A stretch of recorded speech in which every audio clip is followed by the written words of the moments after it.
Assalamualaikum warahmatullahi wabarakatuh. Pada video ini saya akan menjelaskan proyek akhir praktikum Big Data menggunakan YOLO versi 8. Perlu saya sampaikan bahwasanya proses training dan prediksi model ini sudah saya jalankan sebelumnya saat kondisi internet masih stabil.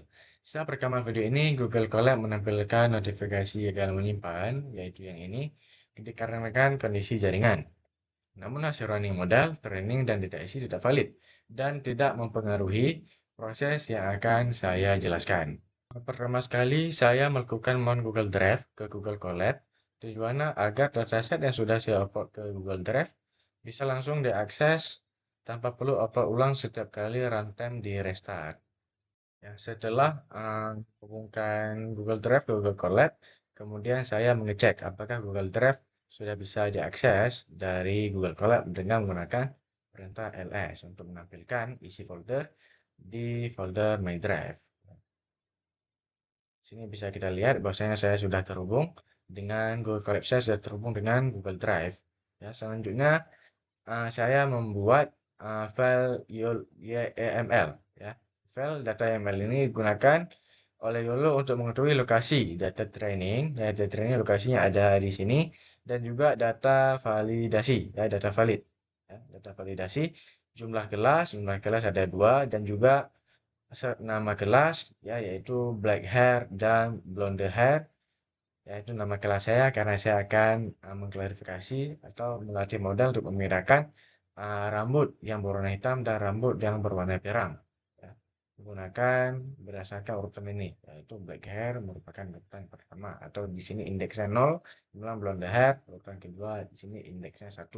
Kemudian untuk mengeceknya kita bisa menggunakan perintah ls, ya, untuk menampilkan apakah sudah ada, ya, apa teks ML yang sudah kita buat tadi, ya, yang menggunakan perintah ls menampilkan folder atau file apa saja yang sudah ada di dataset, yaitu sudah ada file data YAML, sudah ada folder image dan label yang sebelumnya sudah saya upload, ya.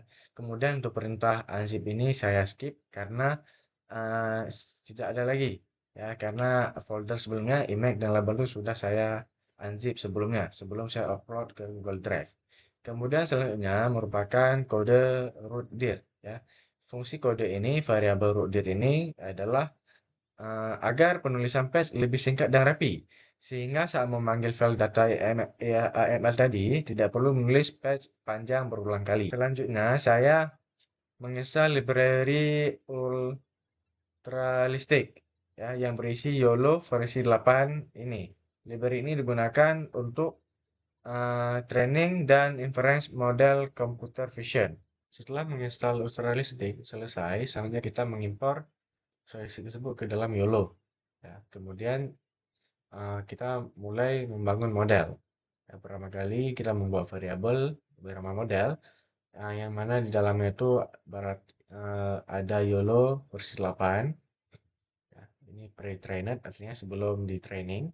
Kemudian menggunakan model tersebut, ya, untuk training dan hasilnya eh, ada result nanti divariabelkan di result, ya, yang mana isinya model yang telah di training. Hmm, kemudian untuk bagian nah, pada bagian ini saya melakukan training mode YOLO versi 8. Ya, mode pre-trained dipilih agar proses training lebih cepat. Parameter epoch menentukan jumlah iterasi pelatihan. Image size menentukan ukuran gambar dan batch menentukan jumlah gambar yang diproses dalam satu kali training. Di sini saya pilih 16 dan ini tergantung versi GPU kita. Di sini saya pilih 16. Nah, di sini kita lihat epochnya dimulai dari 1 sampai ke 10, ya, tingkat iterasinya sampai ke 30. Kemudian saya ini sekali lagi, ini data yang disimpan di mana? Data modelnya. Nah, model yang telah di training disimpan di model training disimpan di train keempat, ya. Kemudian di sini saya cek di train keempat ada yang kita harus ingatnya. Kemudian di sini adalah uh, proses pendeteksiannya. Ya, di sini kita ini modelnya tetap YOLO tadi kita harus ingat di sini taruh train 4 karena disimpan di train 4 tadi, ya hasil tesnya, hasil trainingnya, yaitu dari train dan validasi. Kemudian ini adalah variabelnya yang mana berisi 0 untuk black hair, untuk rambut hitam, kemudian 1 untuk rambut perang, indeks 1 untuk rambut perang. Ya, ini maksudnya yang akan di training, yang akan dideteksi. Tentunya itu merupakan folder test. Disimpannya di sini, ini lokasi disimpan di mana folder test yang akan kita cek. Ya, apakah model kita sudah sesuai. Kemudian disinilah fungsi untuk memproses semua gambar dalam folder ya. Maksudnya dengan ini kita dapat si model ini akan bisa nih. Ini file PNG itu bisa semua diproses, baik itu file PNG, JPG maupun JPEG. Kemudian ini dari result nih, result ini mode image path, download result image path, result model. Di sini masih hasilnya ya seperti narasi di sifat ya, masih dalam bentuk angka. Misalkan 0 untuk rambut hitam dan 1 untuk nih, yang belum ada visualisasinya. Untuk visualisasinya kita akan melakukan fungsi berikutnya, ya, yaitu dengan kode seperti di bawah ini. Ya. Kemudian untuk memprosesnya agar hasil training disimpan gimana? Dengan memanggil fungsi ini, fungsi proses ini, seluruh gambar pada folder test yang telah diproses dan hasil desainnya dapat ditampilkan. Coba kita lihat hasil outputnya.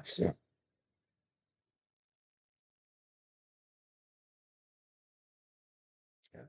Sini kita juga sudah model kita telah berhasil mendeteksi daripada folder untuk tes. Ya, folder ini berisi gambar, misalkan ini gambar Edward Jenner ya. Model berhasil mendeteksi bahwasanya Edward Jenner itu berambut warna hitam, misalkan seperti ini. Dan tingkat akurasinya berapa gitu. Ya, di sini sudah ada kotaknya, sudah ada apa? Dia tuh rambut warna apa, kemudian tingkat akurasinya. Misalkan ini Calvin Verdong ya, 25%. Nah, ini ada hasil misalkan Justin Hubner 27%. Ya, ini Yakut lumayan ini hasilnya. Ada beberapa model yang tidak ada hasil, nanti akan saya jelaskan di akhir mengapa itu tidak terjadi. Salah sekian. Satu warna ini contoh yang berambut pirang ya berhasil juga dideteksi. Ya, 0,1771 Jude tidak berhasil. Ya, ini Modric berhasil deteksi. Kemudian hanya Valverde ya,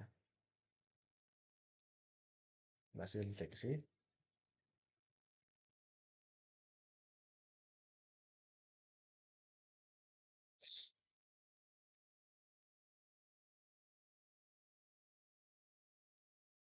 Beberapa gambar yang tidak terdeteksi oleh model hal ini bukan disebabkan karena kesalahan sistem bukan karena salah uh, sistem kita atau model kita ini, melainkan keterbatasan data training dan perbedaan karakteristik gambar seperti pencahayaan dan sudut pandang. Model hanya dapat mengenali pola yang telah terjadi. Ya, misalkan uh, di hasil di folder training tuh gambar-gambar di situ misalkan kurang mirip lah, kurang mirip misalkan dari pencahayaannya ataupun sudut pandangnya kayak gitu. Jadi si model YOLO ini belum bisa seperti itu. Ya, misalkan data itu terlalu sedikit yang mirip model-model nggak ada nih, ya, terlalu sedikit bisa juga karena ya pencahayaan dan lain cara ya. Solusinya untuk meningkatkan performa model, solusi yang dapat dilakukan dapat dengan menambah jumlah dan variasi dataset, menerapkan data augmentation, serta melakukan training dengan approach lebih banyak atau menggunakan YOLO dengan kapasitas lebih besar ya. Selain dengan menambah jumlah contoh data yang di training, bisa juga dengan ditambah juga dengan melakukan approach lebih banyak. Tadi kita cuma sampai 30, bisa juga itu ditambah untuk tingkat iterasinya saja. Kemudian dengan menggunakan YOLO versi lebih besar ya, karena ini kita gunakan versi YOLO ke-8, bisa kita baca yang di atasnya lagi.